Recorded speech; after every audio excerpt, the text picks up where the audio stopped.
ஆனால் பேசியிருக்கேன். அப்படி பேசியிருந்தேன் அப்படின்னா முத்து எவ்வளோ கேவலமான ஒரு பிளேயர் அப்படிங்கிறத நீங்கள் புரிஞ்சுக்குவீங்க. ஏன்னா நான் முத்துக்கு சப்போர்ட்டு தான். அதை புரியாமல் மஞ்சரிக்காக நின்னா அப்படின்னா அதை விட கேவலமாயிருவான் முத்து. பக்காவாக விளையாடக்கூடிய பிளேயர் எவனாவது வந்தானா முத்து அவுட். நியாயம்னா நியாயம் மூணு பேர்த்து பக்கம் இருக்குது தான். ஆனால் மனசாட்சின்னு ஒன்று இருக்குது. அவனே வந்து முதல்ல ஆரம்பத்தில் சொன்ன மாதிரி ஆனந்த் விஷயத்துலையும் மஞ்சள் விஷயத்துலையும் சொதப்பறான். இப்படியே விளையாண்டுருந்தானா ரொம்ப கேவலப்பட்டு போயிடுவான். அன்னைக்கு ஒரு நியாயம், இன்னைக்கு ஒரு நியாயம் மஞ்சரி பேசு. ஆனா இங்க மஞ்சரிக்கு அருண் மேல எப்பவுமே ஒரு கடுப்பு. அதனால வந்து ஏதாவது ஒரு வகையில ஏதாவது ஒன்று பண்ணணும் அப்படிங்கறதுக்காக பண்ணுது. முத்து வந்து மஞ்சரி விஷயத்திலயும் ஆனந்த் விஷயத்திலயும் சொதப்புறான்னா கண்டிப்பா சொதப்புறான்னு தான் நான் சொல்லுவேன். முத்து வந்து சூப்பர் டூப்பர் பிளேயர் கிடையாது. அங்க இருக்கிறதுல முத்து கொஞ்சம் பெஸ்டா விளையாடுறானே தவிர, நான் ஆரம்பத்துல இருந்தே சொல்லிட்டு இருப்பேன், அதுவே முத்துமே கொஞ்சம் சுமாரான பிளேயர் தான். கரெக்டா சூப்பரா ஒரு விளையாடக்கூடிய ஒரு பிளேயர் இருந்தாருன்னா முத்து அவுட்டு. ஏன்னா அந்த அளவுக்கு மோசமா கேவலமா அடிமனசுக்குள்ள ஒரு சில விஷயங்கள் வச்சுதான் முத்து விளையாண்டுருக்காங்க. அதாவது மஞ்சள் விஷயத்திலையும் ஆனந்த் விஷயத்திலையும் செமையா சொதப்புறான் அப்படின்னு தான் நான் சொல்லுவேன். நேற்றுக்கு நடந்த அந்த விஷயத்துல மஞ்சள் விஷயத்துல மூக்கு நுழைஞ்சது முத்து பண்ண தப்பா அப்படின்னா நியாயம்தான். மஞ்சரி பண்ண தப்பா அப்படின்னா நியாயம்தான். அருண் பேசுனது தப்பா அப்படின்னா இல்லை நியாயம்தான். இப்போ 3 பேருக்கு பக்கம் நியாயம் இருக்கு. அப்போ எல்லா பக்கம் நியாயம் இருக்குதுன்னா அது எப்படிதான் அணுகிறது அப்படின்னா மனசாட்சி பிரகாரம் அணுகணும். அந்த வகையில் பார்த்தா நான் அருணுக்கு சப்போர்ட்டே கிடையாது. ஆனால் அருண் மாதிரி ஒரு இடத்துல வேலை செஞ்சுட்டு இருக்காங்க இல்லையா, அப்படி அதாவது இப்போ நேற்றுக்கு வந்து கேப்டன் தீபக்கே சொல்லியிருப்பாப்புல, இப்போ 15 பேரும் ஒருத்தனை கேப்டன் என்ன நீங்கள் பார்க்குறது ஒரு பெரிய விஷயம் இல்லை. நான் வந்து 15 பேரையும் வாட்ச் பண்ணுறது ரொம்ப ரொம்ப முக்கியமான விஷயம். அது ரொம்ப பெரிய விஷயம். ஏன்னா 15 பேரையும் நான் வந்து வாட்ச் பண்ண முடியாது, ரொம்ப கஷ்டம். அந்த மாதிரி ஒரு 10 பேர்த்துக்கு வேலை 18 பேர்த்துக்கு சமைச்சு அதை பரிமாறுறது அப்படிங்கிறது ரொம்ப கஷ்டமான ஒரு வேலை. இவங்க என்ன சொல்கிறது, மஞ்சரி வந்து ஒரே ஒரு விஷயத்த சாப்பிட்டு அதை வந்து கவனிச்சுட்டு இருக்க முடியாது. அந்த இடத்துல நியாயமா இல்லை, மனசாட்சி பிரகாரம் மஞ்சரி தான் வந்து கரெக்டாக நடந்துருந்துருக்கணும். அந்த இடத்துல வந்து அத்தனை எல்லாத்துக்கும் வேலை செஞ்சுக்கிட்டு மைண்ட் அப்படி இருக்காது, தெளிவாக இருக்காது, கஷ்டம். இப்போ நேற்றுக்கு தீபக்கே பேசுகிறப்போ வந்து சொல்லுவாங்க, அடுப்படியில் இருக்கிறப்ப முத்து கூட சொல்லுவா அப்படின்னு சொன்னால் அடுப்படியில் வேலை செய்கிறப்போ இடையில வந்து கடுப்பேத்தாதரா அப்படின்னு வந்து முத்து கூட சொல்லுவா அப்படின்னு சொல்லுவாப்புல. அந்த மாதிரி 10 பேர்த்துக்கு 18 பேர்த்துக்கு ஒரு வேலை செஞ்சுட்டு இருக்கிறப்போ அந்த இடத்துல மனசாட்சி பிரகாரம் நடந்துக்க வேண்டியது மஞ்சரினுடைய தப்பு. மஞ்சரி தான் கரெக்டாக நடந்திருந்திருக்கணும்.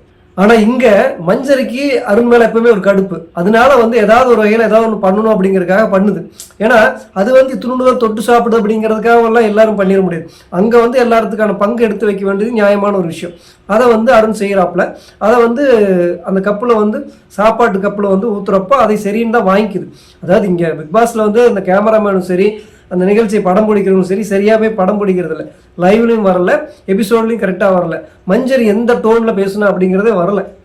அது தெரிஞ்சிருந்தா தான் கரெக்டாகவே நம்ம பேச முடியும். அதை வந்து கட் பண்ணி தூக்கிடுறாங்க அல்லது காட்டாமல் விட்டுறாங்க. இங்கே வந்து பேசுகிறத வச்சு பார்த்தா அப்படின்னா மஞ்சரி வந்து எப்படி பேசுவாங்க அப்படிங்கிறது நல்லாவே நமக்கு தெரியும். ஏன்னா அது ஒரு மாதிரி ஒன்று சொல்லிட்டோம் அப்படின்னா அது என்ன எதிர்பார்க்குதோ அந்த பதிலை நம்ம வந்து கண்டிப்பாக சொல்லணும் அப்படின்னு சொல்லும். அதாவது இப்போ முத்து வந்து பனிஷ்மெண்ட் கொடுத்துருப்பாங்க பார்த்தீங்களா மஞ்சரி, அந்த டாஸ்க் நடக்கிறப்போ அருண் வந்து பேசுகிறப்ப நீங்கள் எதுக்கு வந்து தேவையில்லாமல் மூக்கு நுழையிறீங்க, இது வந்து எனக்கு முத்துக்குமான பிரச்சனை அப்படின்னு அன்னைக்கு வந்து மஞ்சரி பேசியிருப்பாங்க. அதே தான் இன்னைக்கு வந்து அருண் சொல்கிறாப்புல. ஆனால் அன்னைக்கு வந்து அருண் வந்து கேப்டன், அந்த மாதிரி கேப்டனாக இருக்கிறப்போ அந்த விஷயத்தை அணுகிறது சரிதான். ஆனால் இன்னைக்கு வந்து மஞ்சரிக்கும் அருணுக்கும் நடந்துகிட்டு இருக்கிற ஒரு விஷயத்துல இன்னொரு ஆள் வந்து ஏன் பேசணும் அப்படின்னு அருண் கேட்குறப்போ மஞ்சரி என்ன சொல்றாங்க அப்படின்னா, எனக்கு வந்து பிரச்சனை என்னன்னா வந்து நான் ஒரு கம்ப்ளைண்ட் பண்ணல, ஒரு இது வந்து இப்படிலாம் இருக்கலாமே அப்படின்னு சொல்லி ஒரு தகவல் தான் சொன்னேன், அதுக்கு வந்து ஏங்க இதெல்லாம் ஒரு பிரச்சனையா அப்படின்னு அவர் சொல்றாரு.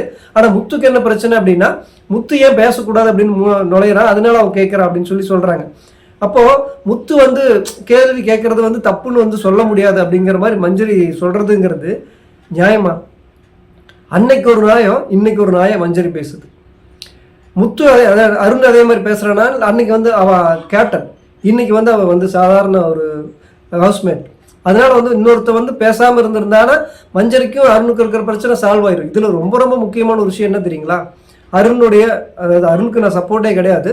ஆனா அருண் சொல்ற ஒரு முக்கியமான விஷயம் நேற்றுக்கு வந்து எபிசோட்ல வரல, லைவ்ல தான் வந்துருந்துச்சு. அது என்ன அப்படின்னு வந்து பாத்தீங்கன்னா, இந்த மாதிரி அந்த டாஸ்க் கொடுத்துருப்பாங்க இல்லையா மஞ்சரி முத்துவுக்கு, அதில் வந்து எக்ஸசைஸ் பண்ணிட்டு இருக்கிறப்போ முத்து நீங்கிறதுனால தான் நான் கொடுத்தேன் அப்படின்னு சொல்லி ரொம்ப சத்தம் போட்டு பேசுகிறப்போ தான் அடங்கி போய் சரி வேண்டான்னு முத்து சொல்லியிருப்பான். அதை மறந்துட்டு சனி ஞாயிறு எபிசோடில் வந்து பார்த்தீங்க அப்படின்னா முத்து வந்து பேக் அடிச்சிருப்பாப்புல. இந்த மாதிரி மஞ்சரி வந்து முத்துங்கிறதுனால தான் கொடுத்தேன் அப்படின்னு சொல்லி அருண் சொல்கிறப்ப இல்லை அப்படிங்க ஃப்ரெண்டுங்கிற மாதிரிலாம் கொடுக்கல அப்படின்னு சொல்லி முத்து சொல்லுவேன்.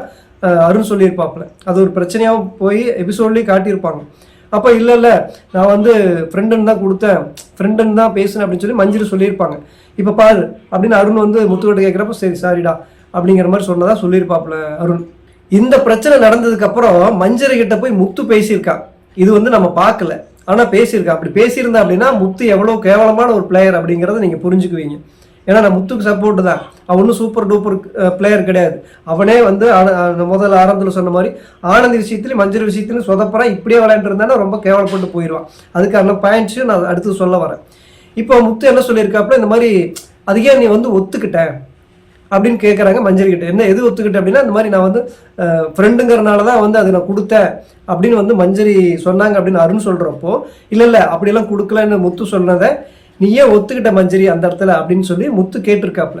அதுக்கு மஞ்சரி சொல்லியிருக்காங்க, இல்லை என்னை வந்து அருணும் சிவாவும் ஒத்துக்க வச்சுட்டாங்க, அதனால நான் ஒத்துக்க வேண்டியதாக போயிடுச்சு அப்படின்னு வந்து சொன்னதா ஒரு தகவல் வந்து நேற்றுக்கு வந்து எபிசோட் லைவில் வந்து அருண் சொல்கிறாப்புல. இது எவ்வளோ ஒரு மோசமான ஒரு விஷயம். அப்போ இவங்களுக்கு எப்படின்னா வக்கீல் மாதிரி ஒரு விஷயம் வாதாட தெரிஞ்சுக்கிட்டா அப்படின்னா அதுக்காக வந்து வாதாடி ஜெயிச்சிட்டாங்க அப்படின்னா அது நியாயமாயிடாது. இதுவே ஆரம்பத்தில் வந்து பார்த்தீங்கன்னா ஒரு டாஸ்க் ஒன்று வச்சுருந்துருப்பாங்க, அந்த கலை நிகழ்ச்சி மாதிரி ஒரு டிவி ஷோ நடக்கிற மாதிரி. அதில் வந்து பார்த்தீங்கன்னா உண்மையாகவே சூப்பராக பெஸ்ட்டாக பண்ணுனது விஷால் தான் பண்ணியிருப்பாப்புல. செகண்ட் பிளேஸில் வந்து முத்து நிற்கிறப்போ அந்த அந்த வரிசை பிரகாரம் ஃபர்ஸ்ட் செகண்ட் தேர்ட் அப்படின்னு யாரெல்லாம் வரலாம் அப்படின்னு ஒரு ரேங்கிங் டாஸ்க் மாதிரி நடக்கும் பார்த்தீங்களா. அதில் வந்து ஃபர்ஸ்ட்டு வந்து விஷால் நின்று இதுக்கு நான் தான் தகுதி அப்படின்னு சொல்லி விளையாடுவான்.